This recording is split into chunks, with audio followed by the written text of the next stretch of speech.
তুহরাতুন লিস-সাইমি মিনাল লাগবি war Rufus. রোজা রাখার পরেও সামান্য ত্রুটি বিচ্যুতি হয়ে গেছে কথাবার্তায়, আচরণে। রোজার হক আমি পুরোপুরি আদায় করতে পারি নাই, চোখের খেয়ানত হয়ে গেছে। আর বর্তমান যে সময়, আপনি মোবাইলটা হাতে নিলেই তো চোখের খেয়ানত হওয়া শুরু, ঠিক না? তো এইরকম কোন অনাকাঙ্ক্ষিত ঘটনা হয়ে গেছে, সাদাকাতুল ফিতরের মধ্য দিয়ে অনাকাঙ্ক্ষিত সব ঘটনাকে যিনি মাফ করে দিবেন তিনি কে? আল্লাহ। 2 নম্বরে আল্লাহ দিলেন তু'মাতুল লিল মাসাকিন, মিসকিনদের জন্য খাদ্য দিলেন। সাদাকাতুল ফিতরের মধ্য দিয়ে আপনার পাশের অভাবী মানুষের মুখে হাসি ফুটবে। ঈদের দিন সে ডুকরে কাঁদবে না, দরজা বন্ধ করে থাকবে না, ঈদের দিনের আনন্দ ভাগাভাগি করবে। আপনি যখন সাদাকাতুল ফিতর দিবেন, তার খাদ্যের ব্যবস্থা করে দিবেন। তু'মাতুল লিল মাসাকিন, এই খাদ্য দানের মধ্য দিয়ে আপনার গুনাহগুলো যিনি মাফ করে দিবেন তিনি কে? দ্বিতীয় নম্বর প্রশ্ন এখন, হুজুর দিব কখন? হাদিসের মধ্যে আসছে, সাহাবায়ে কেরাম বলছেন আমরা 3 দিন আগ থেকে দেওয়া শুরু করতাম, অথবা ক্বাবলা ইয়াউমাইন, 2 দিন আগ থেকে আমরা দেওয়া শুরু করতাম, 2 দিন অথবা 3 দিন। হুজুর এর আগে দেওয়ার সুযোগ আছে কিনা? হ্যাঁ, সুযোগ আছে, না জায়েজ না। তবে উত্তম হলো একেবারে শেষ সময়ে 2 দিন অথবা 1 দিন আগে অথবা 3 দিন আগে সাদাকাতুল ফিতর দেওয়া। যদি এটাও সম্ভব না হয়, ঈদগাহে একেবারে ঈদের নামাজের পূর্বে দেওয়া। এই বর্ডার যদি আপনি ক্রস করে ফেলেন, মনে করছেন হুজুর আমার দান আমি করব, যার ইচ্ছা তারে করব, অসুবিধা কি? যেই সময় ইচ্ছা দিব। ঈদের নামাজের পরে যদি কেউ সাদাকাতুল ফিতর দেন, নবী সাল্লাল্লাহু আলাইহি সাল্লাম বলছেন মান আদ্দাহা বা'দা সালাহ, কেউ যদি ঈদের নামাজের পরে সাদাকাতুল ফিতর দেয়, ফাহিয়া সাদাকাতুন কাস সাদাকাত, এটা এমনি একটা দান সদকা হবে, কিন্তু সাদাকাতুল ফিতর আদায় হবে না, ওয়াজিব তরক করার কারণে আপনি গুনাহগার হবেন, ঠিক কিনা বলেন? এখন আসেন হুজুর দিব কয় টাকা, কি দিয়ে দিব? এই 2টা প্রশ্ন। বাংলাদেশে যখনই সাদাকাতুল ফিতরের সময়টা আসে, আমরা ইউটিউবে, সোশ্যাল মিডিয়াতে বিভিন্ন রকমের টপিকস দেখতে পাই। এই টপিকসগুলোর কারণে আমরা অনেক সময় বিভ্রান্ত হই যে আসলে দিব কি দিয়ে, প্রোডাক্ট দিয়ে দিব না টাকা দিয়ে দিব। এটা নিয়ে বিভিন্ন আলেমের বিভিন্ন মন্তব্য। আমি যেহেতু এখানে বসছি, আমারও তো একটা মন্তব্য থাকবে, বাকিটা মিলায় দেখার দায়িত্ব আপনাদের নিজেদের। আচ্ছা বলেন তো নবীজি যেই সম্পদগুলা দিয়ে, যে সমস্ত প্রোডাক্টগুলো দিয়ে, যে সমস্ত খাবারগুলো দিয়ে সাদাকাতুল ফিতর দিতে বললেন, 1 নাম্বার খেজুর। খেজুর কি রান্না বাড়া করে খাইতে হয় না এমনি খাবার? সুবহানাল্লাহ, এটা ডাইরেক্ট খাবার, টাটকা খাবার। এখন খাইবেন এখন ঠিক, যেইখানে খাইবেন ওইখানে ঠিক, যে কোনো মুহূর্তে আপনি খেজুর খেতে পারবেন। ক্ষুধা লাগছে খাইলেন। গাওয়া দিয়ে যারা সৌদি আরবে গেছেন, খায় না সৌদি আরবের লোকেরা? গাওয়া দিয়ে তারা খেজুর দিয়ে খাচ্ছে। তাহলে খেজুর এটা নিজে একটা রেডি খাবার, এটা রেডি করার জন্য আর কিছু করতে হয় না। বালুটাও সরায় না সৌদি আরবের লোক, আপনি দেখবেন গাছের নিচে খেজুর পড়ে আছে, সুন্দর করে নিয়ে একটু ফু দিয়ে খেয়ে ফেলছে। এটা ডাইরেক্ট খাবার। 2 নাম্বার কিশমিশ। আমরা না কিশমিশের কষ্ট দিয়া শ্যামাইয়ের ভিতরে দিয়া এরপরে কত রকম প্রসেস করে খাই, কিন্তু কিশমিশ আপনি একলাই খাবার, এটা যে কোনো মুহূর্তে আপনি খেতে পারবেন, এটা ডাইরেক্ট কি খাবার। 3 নাম্বার আসেন পনির। এটা তো আমরা বাংলাদেশে যারা আছি ওইরকম অভ্যস্ত না। মিশরে যদি আপনি পনিরের আইটেম দেখেন, আমাদের দেশে যেমন পেঁয়াজু, আলুর চপ, বেগুনি, বড় বাপের পোলায় খায়, ইফতারি দেখছেন না কত আইটেমের। চকবাজারে, বড় বাপের পোলা খায়, আরো কত রকমের, ইফতারির কোনো শেষ নাই। ঠিক তেমনি আপনি যদি মিশরে যান অথবা আরব দেশগুলোতে যান, পনিরের কোনো শেষ নাই। বাজারের মধ্যে গেলে দেখবেন পনিরের মধ্যে আছে মুসাল্লাস, 3 কোনা করা এরকম পনির, 4 কোনা করা পনির, ত্রিভুজ আকৃতির পনির, চতুর্ভুজ আকৃতির পনির, সব রকমের পনির পাওয়া যায়, কোনো রকম বাদ নাই। এটা ডাইরেক্ট খানা।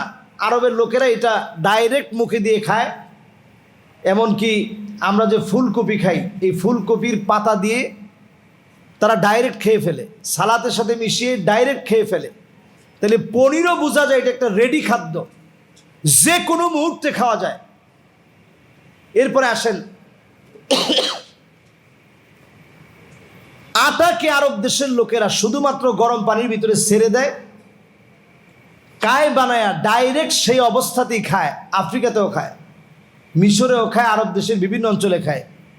এরপরে যখন দেখছে না এটা রুটি বানায় সুন্দর করে আমাদের মতো প্রসেসিং করেও সুন্দর করে খাওয়া যায়, এখন অনেক রকমের রুটি হয়েছে। কিন্তু আপনি আমি যদি এই খেজুর দেই, পনির দেই, কিশমিশ দেই, এগুলাকে আসলে আমাদের দেশের লোকেরা স্বাভাবিকভাবে সবসময় খাবার হিসাবে গ্রহণ করছে? একজনকে ধরেন আপনি দিলু ব্যাপারী ওয়াকফ স্টেট মসজিদের নিচে সাধারণ একজন মানুষ বসা আছে, আপনি তার জন্য 2 কেজি খেজুর নিয়ে আসছেন ভালো মানের, তার হাতে উঠাই দিচ্ছেন, নেন খেজুরটা নেন। এরকম আরো যদি 50 জন লোক এই লোকটারে খেজুরই দেয়, তাহলে এই খেজুর বহন করে নেওয়ার জন্য তার আরো একজন লোক লাগবে। এরপরে বাজারে গিয়ে বিক্রি করা ছাড়া তার তো কোনো উপায় নাই। বিক্রি করলে আপনি যে দামে কিনছেন ওই দামে কি সে বিক্রি করতে পারবে? অর্ধেকও কেউ দিতে চাবে না, বলবে না খেজুরে পোকা ধরে যাবে কিছুদিনের মধ্যে। কাজে আপনি এই 100 টাকা দিব না 1 কেজি খেজুর এভাবে দিয়ে যান।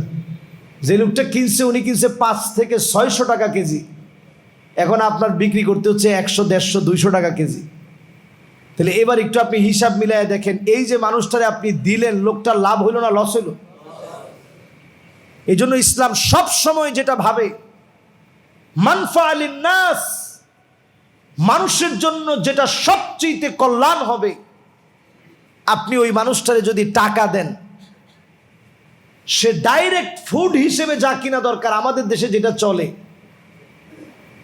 ডাইরেক্ট ফুড হিসাবে কিনলো, ঔষধ কিনলো, তার যা প্রয়োজন সে কিনে নিল, যেটা নাই সে সেটা কিনে নিল। এতে করে সাদাকাতুল ফিতরের কোনো ক্ষতি হবে। আশা করি এটা আপনাদের কাছে ক্লিয়ার বিষয়টা। তাহলে আমরা যদি সাদাকাতুল ফিতর কেউ খেজুর দিয়ে দেই, খুব ভালো, কিশমিশ দিয়ে দেই, খুব ভালো, যদি আমরা কেউ জব দিয়ে দেই, খুব ভালো, আটা দিয়ে যদি ডাইরেক্ট দেই, খুবই ভালো। কিন্তু আসলে এগুলো বহন করে নেওয়াটা এখন মানুষের জন্য কষ্টসাধ্য। এবার আরেকটা প্রশ্ন আপনাদের পক্ষ থেকে আসবে, হুজুর তাইলে ওই সময় টাকা দিয়ে দিল না কেন? ওই সময় 2টা মুদ্রা প্রচলিত ছিল, 2টা মুদ্রা, একটা স্বর্ণ মুদ্রা আর একটা রূপ্য মুদ্রা, একটার নাম দিনার আর একটার নাম দিরহাম। সামান্য খেজুর দিয়ে যদি আপনি দেন তাহলে দিতে হবে 3 কেজি 300 গ্রামের সমান। এটা 4 মুদের সমান, মানে এই যে হাতটা, এই হাতটাকে 4 বার একত্রিত করে 4টা মুষ্টি করলেন, এভাবে যখন ঢেলে দিবেন 4 বার, এই 4 মুষ্টি হয়ে গেল, এটা 1 সা এর পরিমাণ। তাহলে 3 কেজি 300 গ্রাম খেজুরের বাজার মূল্য নির্ধারণ করে সামাজিক স্ট্যাটাস অনুযায়ী যে লোকটাকে আল্লাহ সবচেয়ে ভালো রাখছেন, কোরবানির সময় গরু কিনতে গেলে যেমন আপনি সবচেয়ে দামি গরুটা কিনেন, আপনি সাদাকাতুল ফিতর দেওয়ার ক্ষেত্রেও দামিটা আপনি দিবেন। দামি খেজুরটা আপনি কল্পনা করে দিবেন, কম দামি খেজুর দিয়ে দিবেন না। রাজি আছেন ইনশাআল্লাহ? ফুকাহায়ে কেরাম এই বিষয়টা 3টা ক্যাটাগরিতে ভাগ করেছেন। বড় আফসোস আর পরিতাপের বিষয়, বাংলাদেশে এই ফতোয়াটা আমরা এক সময় বলতামই না। এরপরে আলহামদুলিল্লাহ আমি আমার ব্যক্তিগত পক্ষ থেকে ইসলামিক ফাউন্ডেশনে একবার আমাদেরকে নিয়ে বসছিল, প্রথিতযশা অনেক ওলামায়ে কেরাম ছিলেন। আগে সর্বোচ্চ কোনো টাকা উল্লেখ করা হতো না, তা আমি ওইখানে প্রস্তাব দিলাম ফিকহুল ওয়াদেহ ফিকহুস সুন্নাহ, সমস্ত ফিকার কিতাবের ভিতরে সাদাকাতুল ফিতরকে তিনটা টাইপসে ভাগ করা হয়েছে। একটা হচ্ছে আউসাত, মিডল যারা আছে তারা মধ্যম একটা অর্থ দিবে। তাদেরকে যদি আমি বলি যে আপনি 5,000 টাকা করে দিবেন, তো লোক বলবে যে হুজুর আমি তো বেতনই পাইছি 25,000 টাকা, আমি 5,000 টাকা করে দিলে আমি চলবো কেমনি? এই জন্য একটা হচ্ছে মধ্যম, আরেকটা হচ্ছে আলা, সর্বোচ্চ। আপনাদের যাদেরকে আল্লাহ তাআলা বাড়িওয়ালা বানাইছেন, অর্থ দিয়েছেন, সম্পদ দিয়েছেন, মার্কেট করার ক্ষেত্রে আপনি মৌচাক যান না, ফরচুন যান না, আপনি যান কোন জায়গায়? মাশাআল্লাহ, বসুন্ধরায়। অনেকের বসুন্ধরাও হয় না, কয় হুজুর ডাইরেক্ট দেশের বাইরে থেকে মার্কেট করছি। কোন জায়গায়? কয় সিঙ্গাপুরে গেছিলাম হুজুর। এইরকম কিছু মুসল্লি আছে, ওনারা মার্কেট করতে চলে যান মালয়েশিয়াতে। হুজুর মালয়েশিয়া গেছিলাম, মার্কেট করে নিয়ে আসছি। আর কলকাতায় মার্কেট না করলে, বাঙালিরা মার্কেটে না গেলে, গতকালকের একটা সাক্ষাৎকার দেখলাম, বলছে যে 75% বেচা কিনা কমে গেছে, কারণ বাঙালিরা আসে নাই। মাশাআল্লাহ, কয়েকজন কিন্তু আল্লাহু আকবার বলছে। তাহলে এবার একটু আপনি চিন্তা করেন, যারা আল্লাহু আকবার বলছে, তাহলে আমরা তো আসলে যাওয়ার কারণেই তো মানুষ এই কথাটা বলছে যে 75% আমাদের বেচা কিনা কমে গেছে। আমরা এখন বেচা কিনা করতে পারতেছি না, কারণ বাঙালিরা আসতেছে না। মার্কেট করার জন্য আপনি কয়েক লক্ষ টাকা বাজেট করেন, কিন্তু আপনার পাশের যেই লোকটা নিতান্ত অসহায় মানুষ, নতুন একটা জামা সে কিনতে পারে নাই, তার জন্য একটা জামার ব্যবস্থা নাই, তারে আপনি 115 টাকা দিলেন, এটা দিয়ে সে সেমাই কিনবে, না একটু পোলার চাল কিনবে, না সামান্য একটু গোশত কিনবে? কোনটা হবে কোন? কিন্তু আপনি যদি সাধ্য অনুযায়ী 500 টাকা নির্ধারণ করে আপনার 5 জন সদস্য 2500 টাকা হয়েছে, এই টাকাটা যদি আপনি 3 জনেরও দেন, আলহামদুলিল্লাহ কতগুলা টাকা হলো। এইভাবে যদি আমরা সবাই 3 কেজি 300 গ্রাম কিশমিশের মতো করে, পনিরের মতো করে, খেজুরের মতো করে, খেজুরের ভিতরে কিন্তু টাইপসের শেষ নেই। আমি নিজে একবার সফা টাওয়ার থেকে খেজুর নিলাম, 1 কেজি খেজুরের দাম 200 রিয়াল। 200 রিয়াল মানে হইতেছে বাংলা টাকায় 6,000 টাকা। কয় কেজি খেজুর? তাহলে এবার 3 কেজি খেজুরের দাম কত হয়? 18,000 টাকা। এবার একটু চিন্তা করেন, 18,000 টাকা যদি 3 কেজি খেজুরের দাম হয়, 300 গ্রাম আপনি সামান্যই ধরেন, তাও কত? 20,000 টাকা একটা মিল করে ফেলেন। তাহলে 20,000 টাকা যদি আপনি দিতে চান, সর্বোচ্চের কোনো শেষ নেই, 20,000 টাকা পর্যন্ত আপনি দিতে পারবেন, এতে করে কোনো সমস্যা নেই। একজনের মাত্র পরিবারে যদি আল্লাহ তাআলা সন্তানাদি আপনাদেরকে 3 জন দেয়, তাহলে 3 জনের পক্ষ থেকে 60,000, আপনার নিজের 20, কত হইল? আর আপনার স্ত্রীর 20,000, কত হইল? সাদাকাতুল ফিতর যদি 1 লাখ টাকা আপনি দেন, আপনি তখন 5 লাখ টাকা মার্কেটিং করার মতো বেহুদা খরচ করবেন না। মনের ভিতরে মানুষকে দেওয়ার প্রবল ভালোবাসা তৈরি হয়ে যাবে, ঠিক কিনা বলেন? এজন্য আমরা প্রত্যেকে এই জুমা থেকে যেই বাকি সময়টা আছে, এটা আমলে নিয়ে আসি। আল্লাহ আমাদেরকে তৌফিক দান করুন, পড়ে না আমিন। এবার আসেন হুজুর দেব কারে? সূরা তাওবার 60 নম্বর আয়াত পড়বেন। ইন্নামাস সাদাকাতু লিল ফুকারাই ওয়াল মাসাকিন। এখান থেকে নিয়ে আল্লাহ রাব্বুল আলামিন শেষ পর্যন্ত যেই যাকাতের খাত আল্লাহ তাআলা বর্ণনা করেছেন, মিসকিনদেরকে দেবেন, ফকিরদেরকে দিবেন। আগে দিবেন ফকিরদেরকে, এরপরে দিবেন মিসকিনদেরকে, ইয়েতিমদেরকে দিবেন, নিজের আত্মীয় স্বজনরে দিবেন। ভাই যদি গরিব থাকে ভাইরে দিবেন, বোন গরিব থাকলে তারে দিবেন, আত্মীয় স্বজনকে দিবেন। অনেকে মনে মনে বলেন যে হুজুর আর একটা কথা বললেন না, সাদাকাতুল ফিতর এটাও আমার বোনের দিব, অসুবিধাটা কোন জায়গায়? আপনি যে দিলেন, লাহু আজরান, আপনি 2টা সওয়াব পাবেন। একে তো সাদাকাতুল ফিতরের সওয়াব পাবেন, অন্যদিকে আপনার নিজের বোনের খবর নেওয়ার সওয়াব পাবেন। আল্লাহু আকবার। তাহলে আত্মীয় স্বজনরা আমরা দিব, পাড়া প্রতিবেশীকে দিব, আপনাদের পার্শ্ববর্তী যে ইয়তীমখানাগুলো আছে সেই ইয়তীমখানাগুলোতে আপনারা দিবেন, এতিমদের পাশে দাঁড়াবেন। আল্লাহ যেন আমাদেরকে তৌফিক দান করেন, পড়েন আমিন। এখন দিবে কারা? দিবে ওই সমস্ত ব্যক্তি ঈদের দিন সুবহে সাদেকের পূর্বে আল্লাহ তাআলা যদি কোনো একটা মাধ্যমে আপনাকে নেশাব পরিমাণ সম্পদের মালিক বানায় দেয়, 1,10,000 টাকা। এটা হচ্ছে ইটালিয়ান রূপা, যেটা এই যে আমার হাতে যে আংটিটা দেখতেছেন, এটা কখনো কালা হয় না, এটা ইটালিয়ান রূপা, এটার ভিতরে মনোগ্রাম করা আছে, এটা কখনো কালো হয় না। এই রূপাটার দাম 52.5 ভরি রূপার দাম 1,10,000 টাকা। আর স্বাভাবিক রূপা যেটা বাজারে পাওয়া যায়, এটা কালো হয়ে যায় অল্প কিছুদিন গেলে, এইটার দাম 85,000 টাকা। 85-90 যার কাছ থেকে যা রেখে পারে। এখানে স্বর্ণ অথবা রূপার ব্যবসা করেন কেউ আছেন? একজনও নাই।